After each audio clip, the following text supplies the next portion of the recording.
Hallo, meine lieben Damen und Herren. Äh, Willkommen zurück zu einer neuen Runde Super Seegucke Buchclub. Hey, meine Brightsiders, what's up? What? What's Hey, meine crackin'? Emil Darkers. Jedenfalls, wir sind wieder zurück, heute früher als üblich, aber wir sind wieder bei Infinity Sun von Adam Severa. Ähm, Heute machen wir weiter mit Kapitel 6. Letztens haben wir da ist irgendwas passiert. Also irgendwie, genau, Brydens Fanbases haben die getroffen und so ein paar T-Shirts oder so verkauft. Yes. Und dann war das sad. Und wir haben Äh, von Emils Epic Job erfahren im Museum und dass da bald so ein dickes Event ist, wo so ein Ah, Phönix, so ein Century Phoenix Egg irgendwie ist und das ist so ein Firstborn und das brr, habe ich schon das. völlig Ja. vergessen. Aber ja, okay, ja, true. Und da hat Emil ja voll das Angebot bekommen, jetzt voll krass da mitzuhelfen irgendwie. Yes. Boah, Und dann haben wir der ein bisschen will, was von Emils Body Issues mitbekommen. was? Ja, and this is the same kind of nonsense that invites people to comment on my own body. You're like a skeleton. You need to eat more. You look sick. You're so gaunt. Ah, das ist magersüchtig, oder? Ja, das Oder einfach nicht. nur mager. Er ist einfach nur Lauch. Okay, same thing, oder nicht? Naja, nicht unbedingt. Na dann, keine Ahnung. Okay. Und jetzt geht's weiter. Dann geht's jetzt los. Kapitel 6. Celestials of New York. Warte, ich mache hier mal ein bisschen lauter. So. Celestials of New York. Brighton. My last full day in New York is off to a rough start. Today marks 6 months since Dad died. Ma cold shouldered me because I chose to keep packing instead of talking about my feelings. Then I try to distract myself with some instant gratification online. Posting a new profile, there's no high, like watching comments come in and views increase. But the Brightsiders were underwhelmed, to put it lightly. They don't give a damn about the assistant manager of a travel agency that hires teleporters to transport celestials who've been blacklisted from boarding planes because of powers deemed hazardous. Instead, the Brightsiders flooded me with questions about why I didn't work harder to get an interview with Atlas and Maribel, as if the enforcers were going to grab coffee while I handled business. My fans can be unreasonable. To top it all off, we're extra late to the Friday Dreamers Festival because of Emil, and wading through the crowds in Central Park is the worst. I want my series to grow beyond YouTube. A primetime talk show is the dream, but all the incredible content I could have been filming the past couple hours is lost because Emil took his sweet time at work and some project he won't tell me and Prudencia about. Ist nicht so die übliche Methode, ja, ich will YouTube machen und dann Fernsehen. Yeah. Whatever the secret is, I'm not expecting anything too exciting from a failing museum. But because Emil is still freaking out about enforcers since the other night, I promised him we'd all go together. Dozens of enforcers line the one path, and Emil's panicked breaths make him look really suspicious. What if they're the same ones who shot at us? Emil asks. I doubt it. You don't know that. Do you want to leave? Prudencia asks. He turns to me and I don't know what look I'm giving off, but he shakes his head. Great.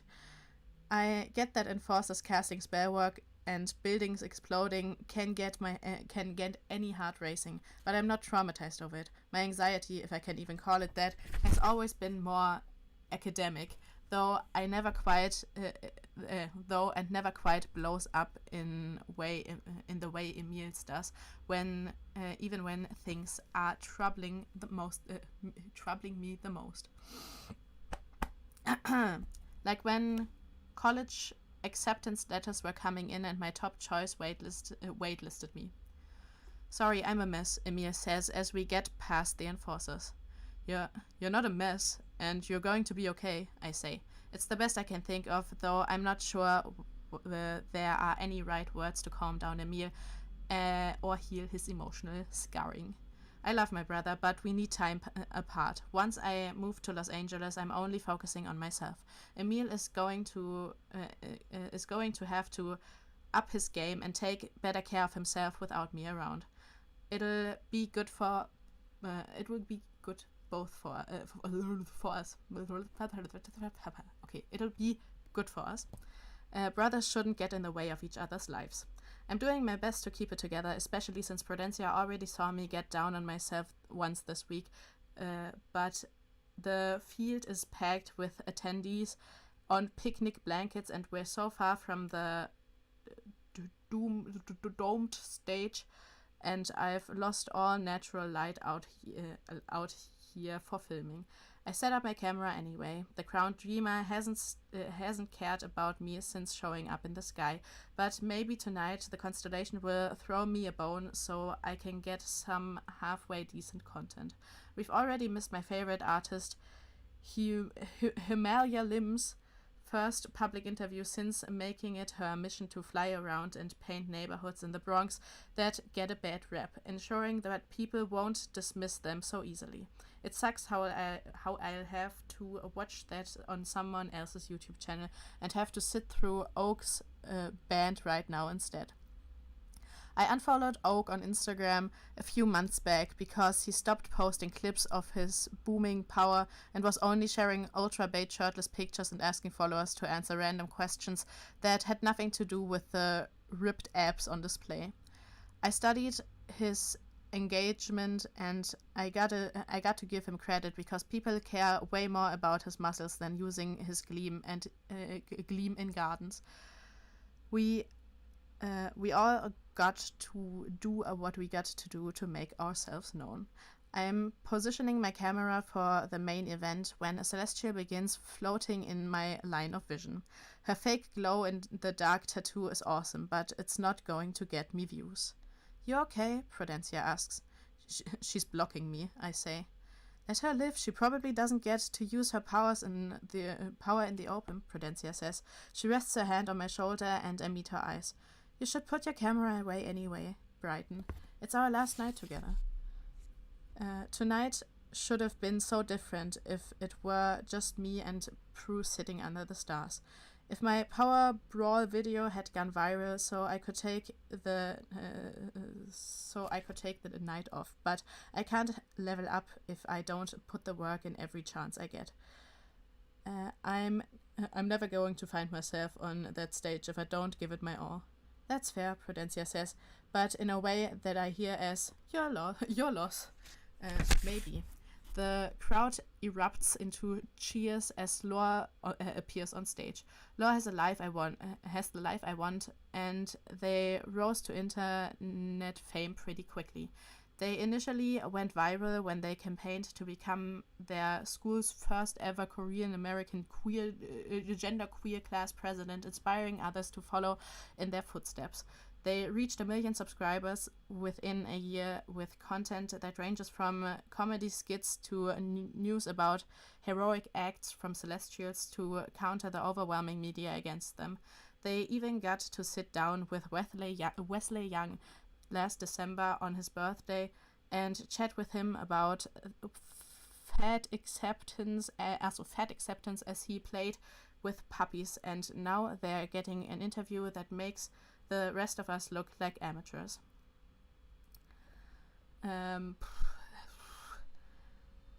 Thanks for the love, New York, Laura says into a mic. They are wearing a silver dress that sparkles like stars on the stage.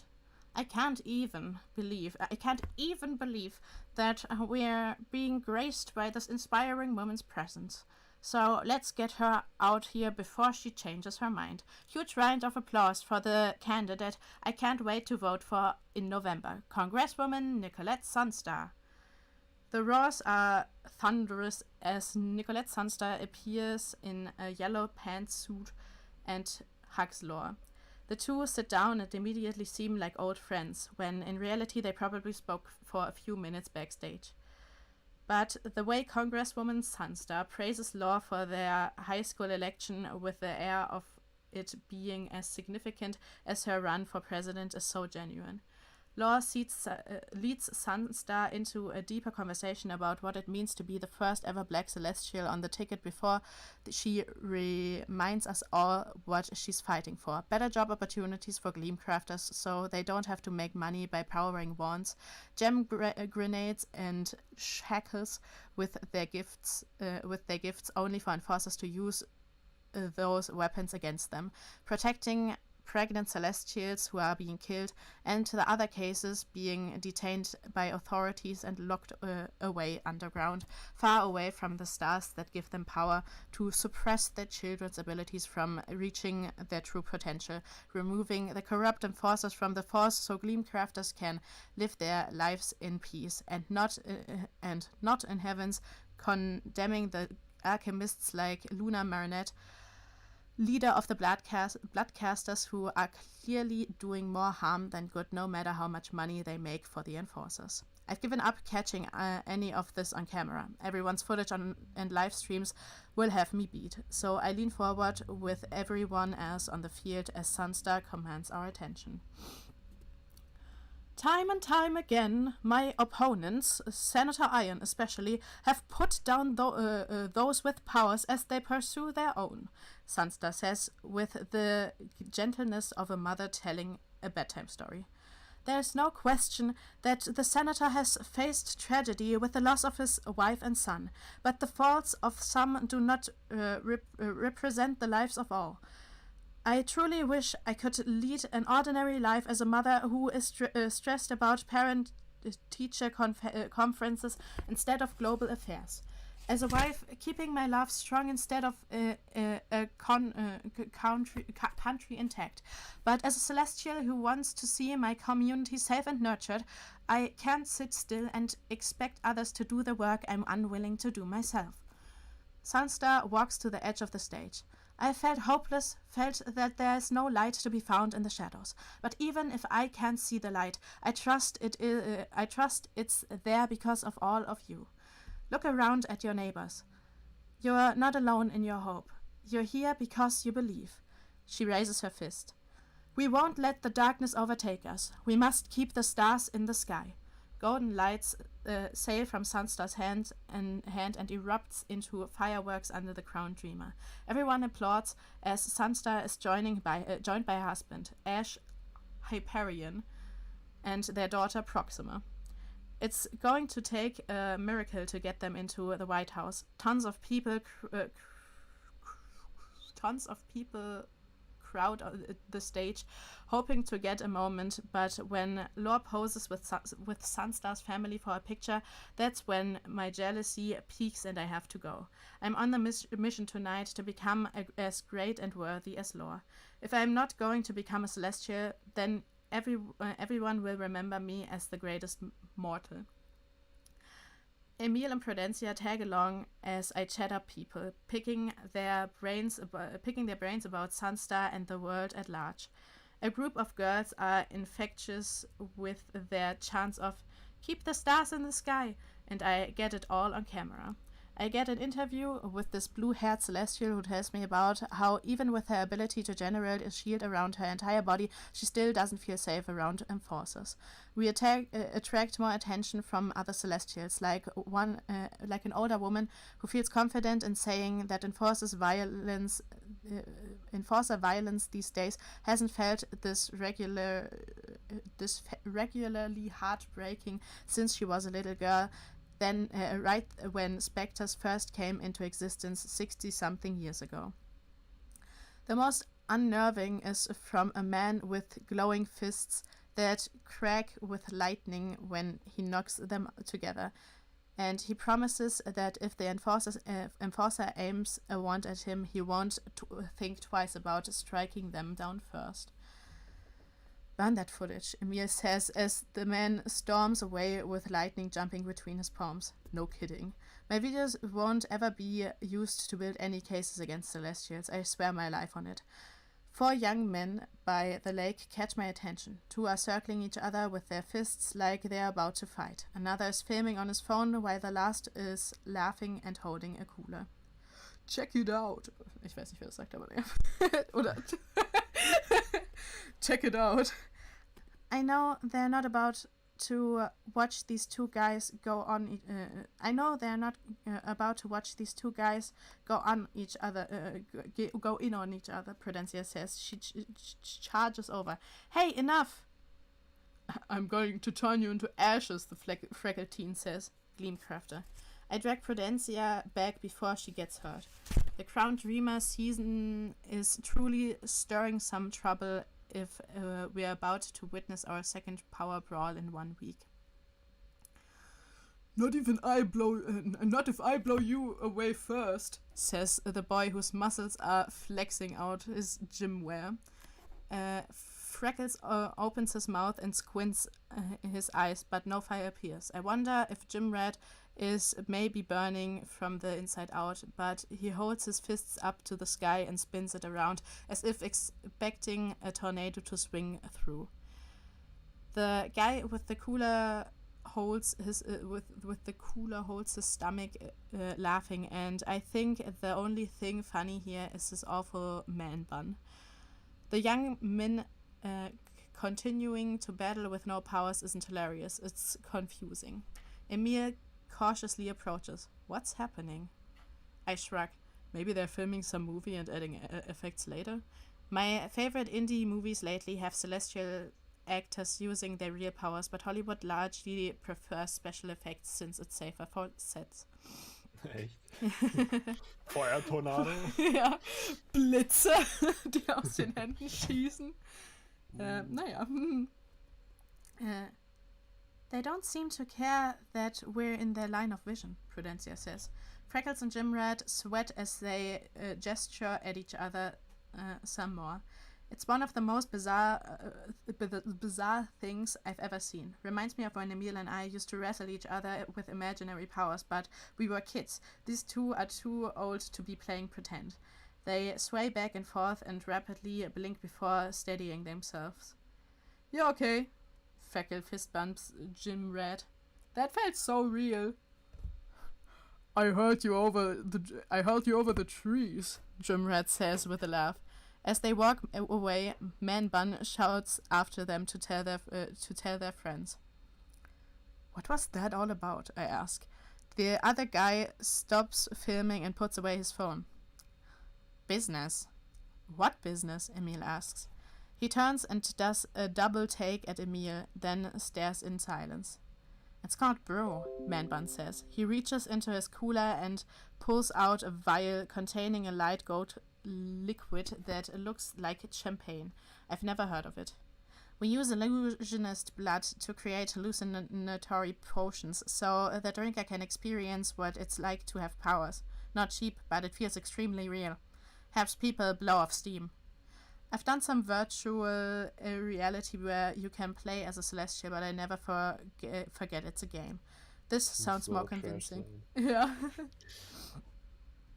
How much for a bottle? I don't have a lot of cash on me, and a lot of money is in general, but I have to get in on this. 300. The soaring possibilities in my chest are crashing. I'm still at a loss after not selling my swag at the meetup, and my videos aren't getting enough traffic to make solid money off my ads. I could do 200 if you let me run to an ATM. What was? Stop. I could do 200 if you let me run to an ATM. Are you doing discounts, James? Manbun asks. No discounts, Orton. Orton puts the potion back into the cooler. Wait. Emil tries dragging me away. You don't have the money. We're going home. I ignore him. I run an account called Celestials of New York. Have you heard of it? They're glaring at me like I asked for the meaning of life. I profile people about their stories and powers, and I can help you spread the word about brew. We can do a trade. I give you you give me a potion, and I give you publicity. Is this your blood you're using? Orton grins. I'm superior to Celestials. His eyes are suddenly consumed by a glowing eclipse before returning to normal. Superior to other specters too. This is a rare opportunity. This is what I need to revive my channel. A special kind of profile. I've never interviewed a specter before, I say. Don't give him a choice, Prudencia says. He's part of our country's problem. You don't know my story. Was? Guter Deal, würde ich sagen. Du gibst mir das und kriegst Exposure. Ja. I mean, wie, ne? Product Placements funktionieren. Ihr gebt mir Geld und eure Sachen und ich mache ein Video drüber. Ja. You don't, nee, warte, stopp. You don't know my story, Orton says. I ready the camera. Tell it to me. I want to know all about that what drew you to blood alchemy, how you decided on which creature, where you found a reputable alchemist, and when you got your powers. That all? Orton asks.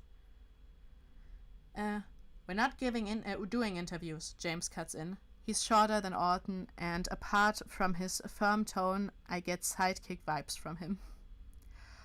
Just give me 10 minutes, 15 tops, I say. Prudencia gets in my face. There are so few specters who do good with their powers. Stop trying to shine a light on someone who's clearly corrupt. I just want to have a better understanding, I say.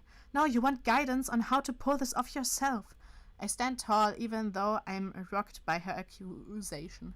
My father died from blood alchemy. I wouldn't ever do this to myself, even if I did, though. Bautista was a spectre, and he formed our city's greatest group of heroes.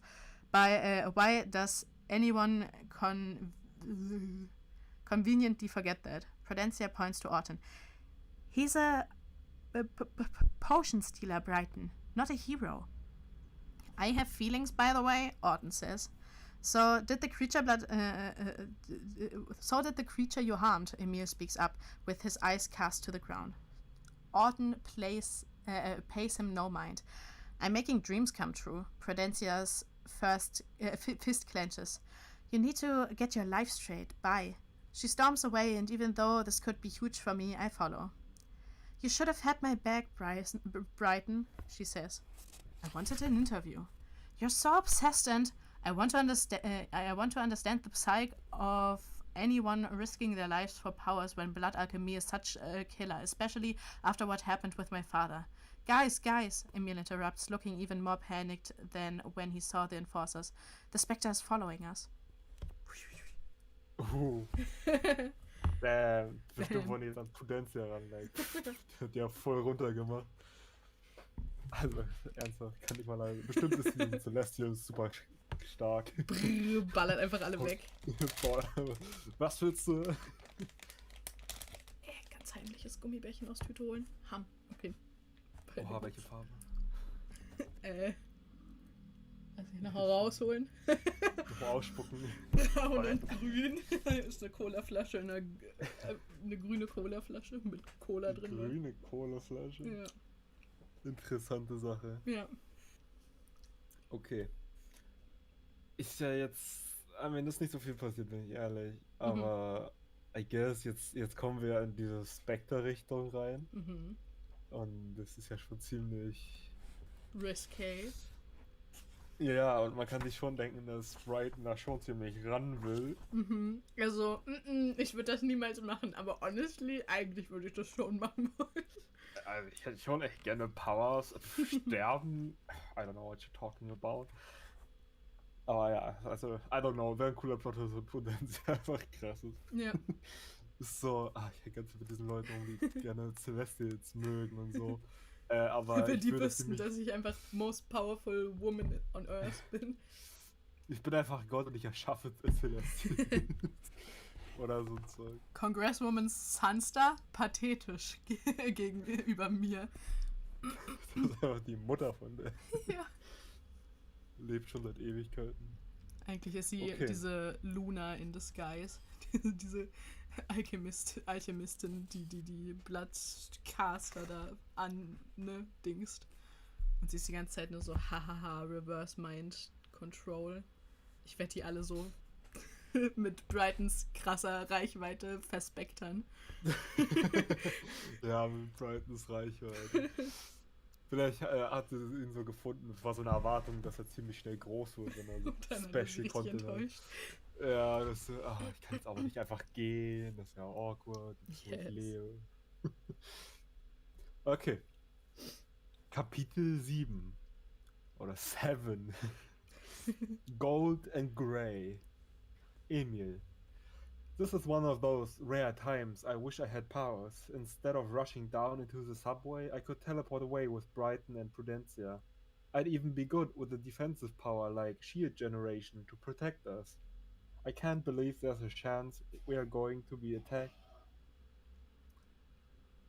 And we have no clue what powers to expect from Autumn.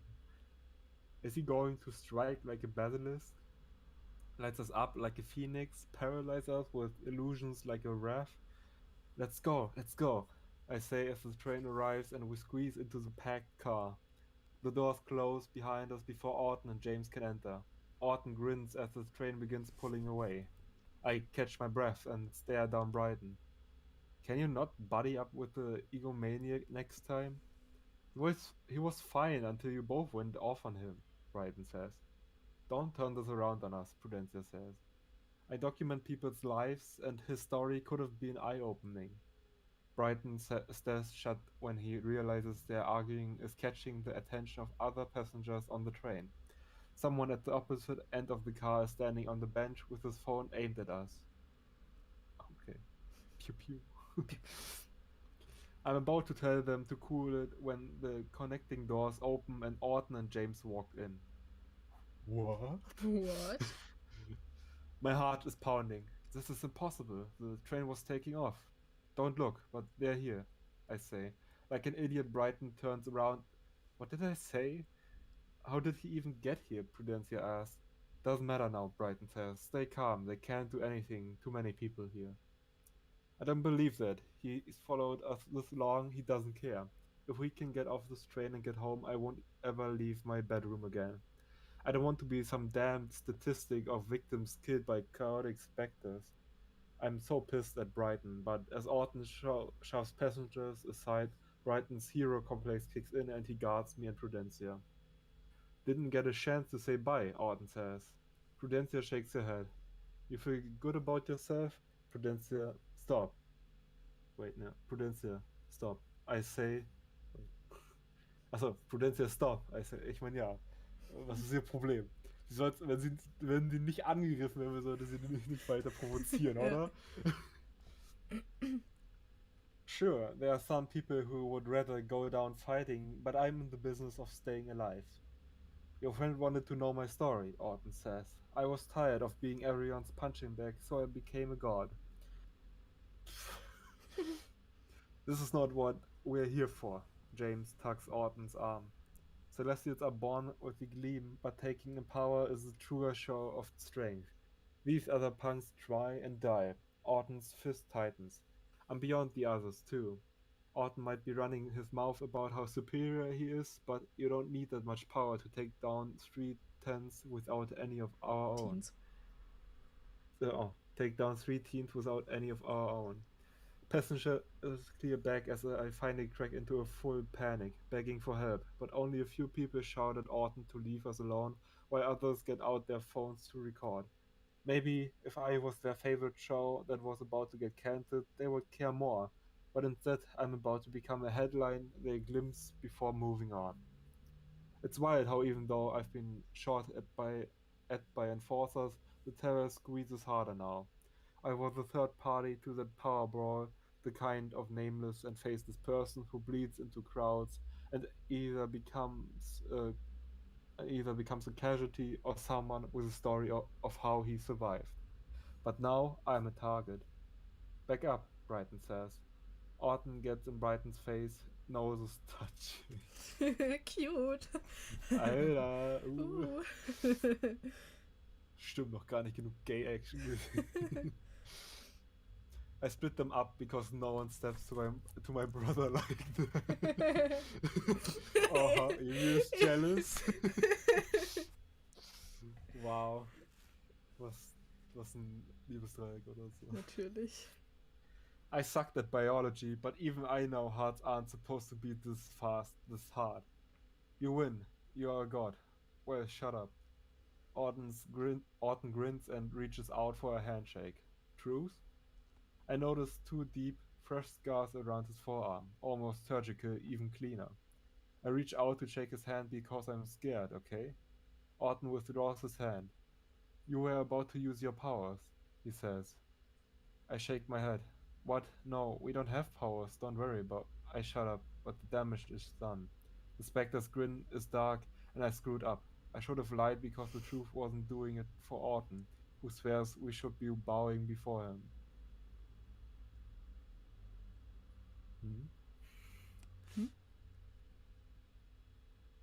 But damage is done. Spectre's grin is dark, and I screwed up. I should have lied because the truth wasn't doing it for Autumn, who swears we should be bowing before him. Achso, okay. Bisschen verwirrt. Autumn grabs my arm and flings me toward the train door, and my head bangs against the pole. That's going to swell in no time. I fall face first into a puddle of someone's cold coffee, as you must, and my spit drips onto the floor. I inhale a deep breath as I try getting up, but the air has been knocked out of me. Everything is spinning as I wheeze, my eyes welling with tears. A hand touches my shoulder and I flinch, thinking it's Autumn grabbing me again, but it's Prudencia asking if I'm okay. Chaos erupts throughout the train. Brighton leaps at Autumn because that's how stupid we are for each other. But he somehow flies through the specter's body as if he's nothing but a projection. That doesn't make sense. Phasing through solid objects is a Celestial's power, and specters have been successful with stealing their abilities. Haven't been successful with stealing their abilities. I stand, my back aching, and I wish someone on the train would give me more of a damn instead of filming us get tossed around. Prudencia lifts her hand like she's about to backstab Autumn, but he kicks her square in the stomach and she topples into me. You okay? I ask. Prudencia points at Brighton. He picks himself up, his face red and beat, and he clocks the spectre from behind. Autumn spins, grabs Brighton by the throat, and drags him. Damn. Autumn is phasing himself through the door, looking to throw Brighton off the train. Brighton! Das war so panic, wie ich konnte, ja. Ja. I shiver as my temperature is rising. Fever warm. Fever way. Oh mein Gott. Er ist der Fever King. My teeth ache, my head is pounding, my throat is raw, my bloody lip is swelling. Alter, das Atmen hat mir gerade Schwindelanfall gegeben. And I'm too young for heartburn, but I have no other word to describe this heat in my chest. My vision blurs like I'm walking through a cloud of steam, and a growl within me crescendos into a melodic roar, and then everything clears away. I have no idea how hard I've been hit. Maybe adrenaline is preventing me from feeling it in full force. But seeing my brother about to be thrown onto the tracks by that maniac hits me with this fear that if I don't get to him quickly enough, the next time I see him he'll be dead on the train tracks, unrecognizable. It's a fear like never before. My fist is on fire. The flames are gold and grey, alive and heavy, and he said the thing. Oh my god. Gold and grey. Oh my god. Oh my god. Alive and heavy, and they bite with a heat that puts summer to shame, but my skin isn't melting. I'm okay, somehow. The glow catches everyone's attention and they freeze in place, even the spectre who steps back and stares in awe. Brighton's breathing is rough, and even with his very life at stake, I catch surprise in his eyes.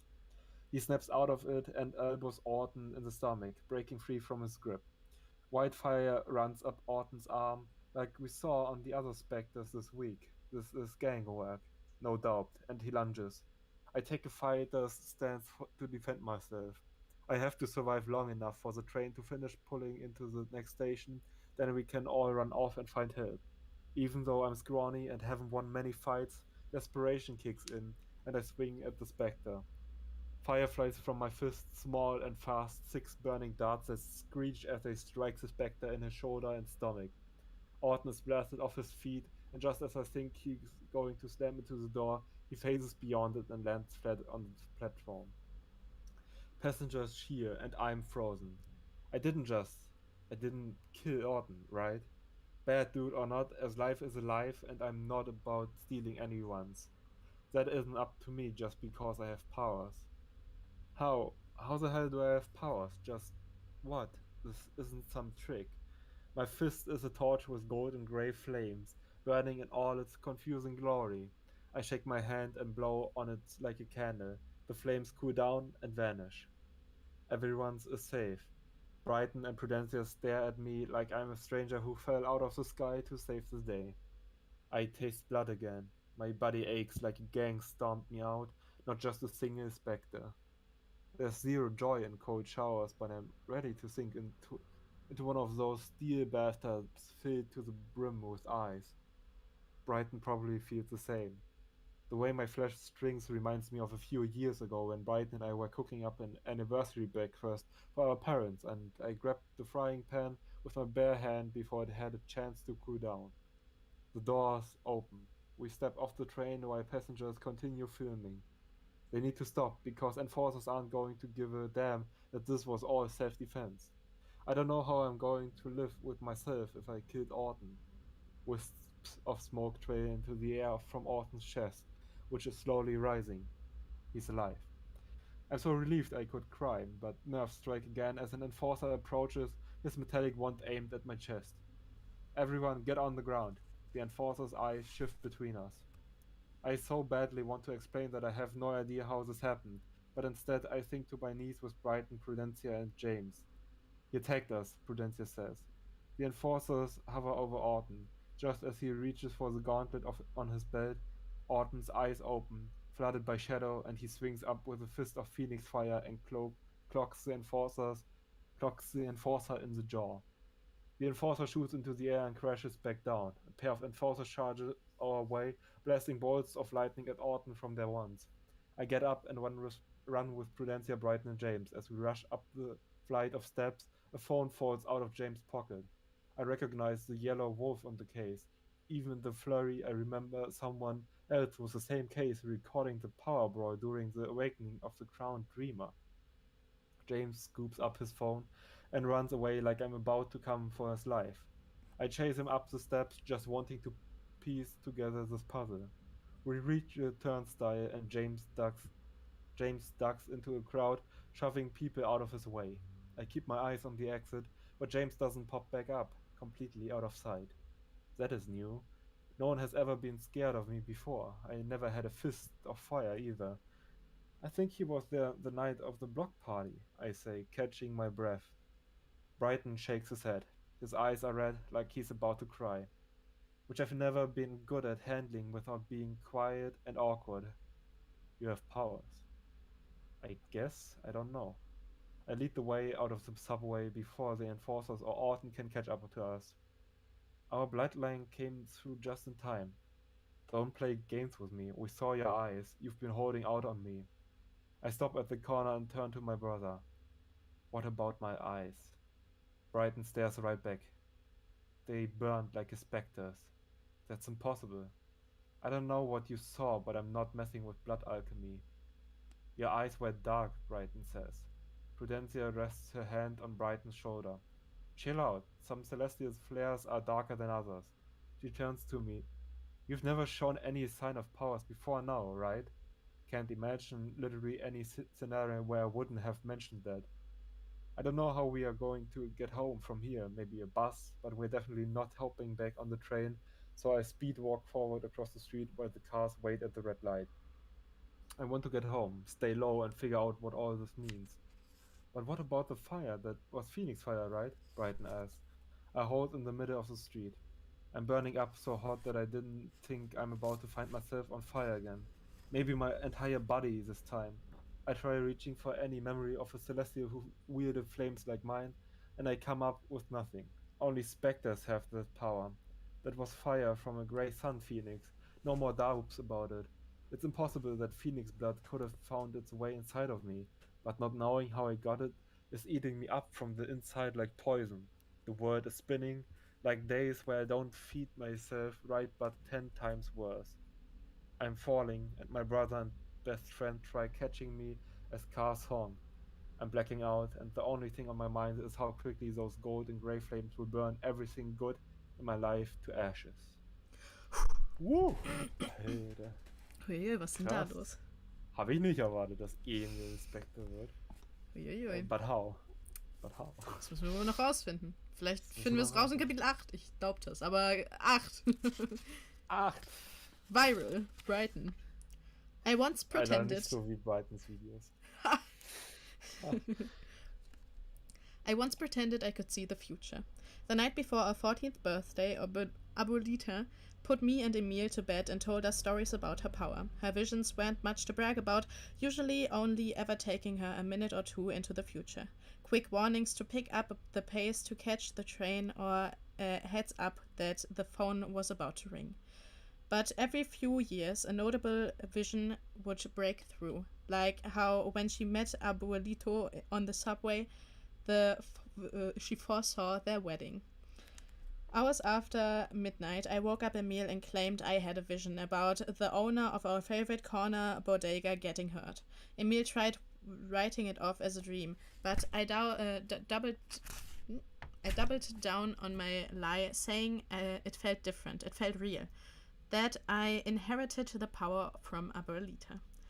We had snuck out through the fire escape because Emil was game for an adventure back then, especially after I told him that if I had powers, then it must mean his power would kick in too if we worked together to save William. We did a mini stakeout and even convinced William to close up early. It was a good lie because for all Emil knew, we prevented disaster. I felt guilty after we got home though. No matter how happy he was for me, Emil was getting more and more frustrated when his own power wasn't surfacing. I couldn't lead him on like that any longer, so I came clean. He punched me really hard in the arm for waking him up at 3 a.m. over a fake vision of a fake crime, but then he laughed it off and said it would have been awesome if we really did get powers on our birthday. Better than a chosen one, the chosen two. Fast forward to today, and I never saw any of this coming. This can't be real. I try shaking Emil awake in the streets, but nothing. He still has a pulse, but between the burning up, bump on his head, and cut lip, I've never seen him in such critical condition, and my own heart is racing harder than when we were fighting for our lives on the train. Drivers are getting out of their cars and pedestrians are calling for help, but we can't waste any time waiting around for an ambulance. Prudencia is quick with hailing a cab, and we carry Emil into the back seat. Darden Hospital, now! I shout as my brother's head is on, with my brother's head on my lap. Oh my god. The driver looks hesitant before taking off. Make sure he doesn't bleed all over my back seat. Prudencia is fighting back tears, but her voice is firm. We should take him to Gleam Care. I'm still in total shock that my brother even qualifies to receive assistance from Gleamcraft practitioners. No one will take care of Emil like Ma will. Emil's blood may need special treatment, Brighton. Let trained Celestials revive him. I nod. Take us to Vega Center on the concourse. Achso. Take us to Vega Center on the concourse, Prudencia instructs. I'm digging my nails into Emil's arm. I don't care if it hurts him. Maybe he'll wake up. Why the hell did he why didn't he tell me he did this? Emil wouldn't willingly become a spectre, Prudencia says. I don't know what happened. Maybe he drank the potion without realizing what it was. Emil loves phoenixes too much to steal their essence. I know she has a point, but there's something so off about all of this. And already I'm struck with how badly I want to talk nonsense with Emil, how stupid I was to think that I won't miss him after I leave for school. I can figure out the phoenix blood business later, but but as I'm freaking out over if my brother is going to be okay again, I'm missing when we ask each other our question the world doesn't need answering. Like what I would do if I suddenly grew 2 extra arms, or how Emil would occupy himself if he were stuck in an empty room for a whole week. No one else cares that I would take up wrestling if I had 4 arms, or that Emil would have the time to perfect his cartwheels, but this is the kind of stuff you talk about when someone you've known with someone you've known your entire life. And Emil isn't allowed to die now because we have so much more to chat about as old men in our deathbeds. I'm shaking too much to call Ma, so Prudencia grabs my phone and takes over, giving her the heads up to meet us at the hospital. We arrive at the Vega Center for Gleam Care, where we haul Emil through the lobby until nurses place him on a stretcher, wheeling him away to a room where we can't follow. I'm not trying to hang out in the waiting room to pretend a magazine will have the power to distract me. It didn't work the countless hours we waited for Dad, and it won't work for Emil. I pace the halls, feeling Prudencia's eyes on me as I go back and forth between the check-in counter and the gender-neutral bathrooms. Who knows how long later, but I'm rescued from dark thoughts when my mother shouts my name. Where is he? Ma asks, with her hand pressed against her heart. He's already in the ER. ER, okay. Ma sees how busted we look and pulls us both into a hug. Are you okay? Do you need to be seen too? We're fine. We're fine. Thanks, Carolina. Prudencia says. Ma runs Carolina. Prudencia says. Ma runs her fingers over my swollen eye. What happened? We were headed home when I shut up. I'm not talking about Emil's powers. That's his call. A spectre jumped us on the train. We were okay until Emil fainted in the middle of the street, so we brought him here in case there was some side effects. She bursts into tears. Is he okay? What powers did the spectre have? It was strange, Prudencia says. He could phase through us and the door like a celestial, but he also had phoenix fire. Is Emil okay? Is he burned?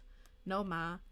She takes a deep breath, but she's shaking. We guide her to the waiting room, and Prudencia keeps her company while I stay by the doors my brother is behind. I'm getting more and more steps in when my phone goes off and won't chill. There's a stream of notifications that keep coming up, like people asking me, do you have powers too? And saying, upload an interview with your brother. I finally stop in my tracks. I've been tagged in several videos where all the thumbnails are cropped pictures of Emil holding phoenix fire. I click the viral video so fast, even though I know the scene firsthand. I watch getting to see the moment the grey and gold fire first lights up my brother's fist, paying close attention to Emil's reaction. He's just as shocked as anyone. The video is making serious numbers. Any outsider would assume Emil is extremely popular online and not someone with a near-dead Instagram with posts that never even get 1,000 likes. Pathetisch, oh mein Gott, nicht mal 1.000 Likes nicht haben, Lol, hui. I check out all of Emil's social media accounts. His Twitter of 200 plus followers who hang around for his random musings on video games, non-fiction, and Phoenix activism has exploded into 6,000 followers. In the same way, I feel weird that hundreds of thousands people peripherally know who I am. I can only imagine how Emil will react when he wakes up to this. After staring at a gif of Emil's flaming fist, I switch over to Instagram, where his following has skyrocketed. Everyone is leaving comments on his latest photo that have nothing to do with the review of some graphic novel, like asking whether he's flying solo or part of a squad.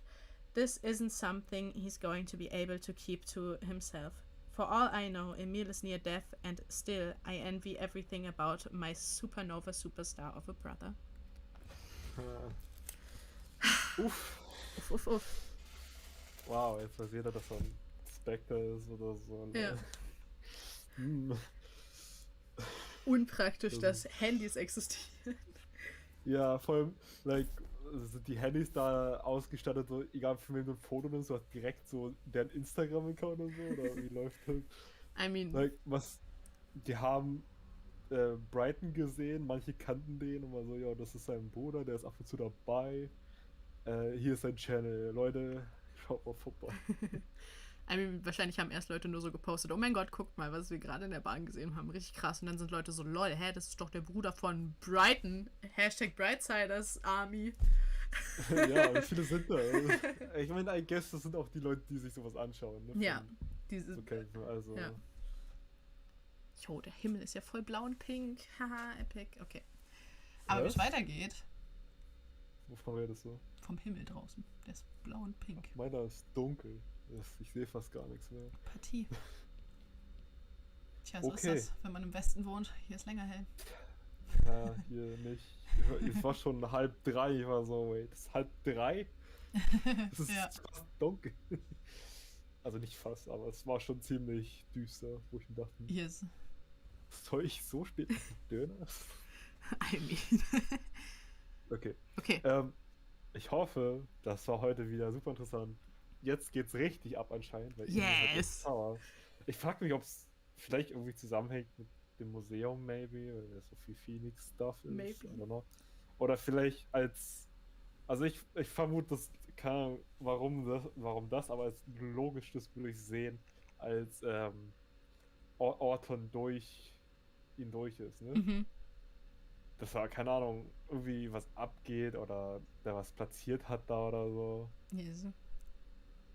Also muss schon ganz schön geskillt sein, you know? Ja. Du hast so eine Flasche und die musst du Phasing machen und dann, wenn du durch ihn schnell gehst, musst du in dem Moment das irgendwie so machen, dass es auskippt in deinem Magen ist oder so und dann wieder mitnehmen. Und warum sollte er das machen? Aber man weiß es nicht. Ja, es macht ja keinen Sinn, ihn stärker zu machen. Ja. Aber ja. Geht das so schnell? Muss das nicht ins Blut? I don't know. Potions klingt so, man trinkt es. Ja, man trinkt es auch. I don't know. Achso, okay. Aber ja. Ob eine der Theorien stimmt oder es was komplett anderes ist. Oder Emil uns einfach nur alle verarscht. Vielleicht hat er auch einfach schon... Vielleicht ist er einfach ein Phoenix, ein Mensch. Ja, das sehen wir dann beim nächsten Mal. Wann auch immer das sein wird. Genau, mit Kapitel 9 des Spellwalkers von Maribel. Ich weiß nicht mal, wer das ist. Die wurde vorhin schon erwähnt. Das ist auch eine von den coolen Celestial-Menschen. Ach so, stimmt. Keine Ahnung.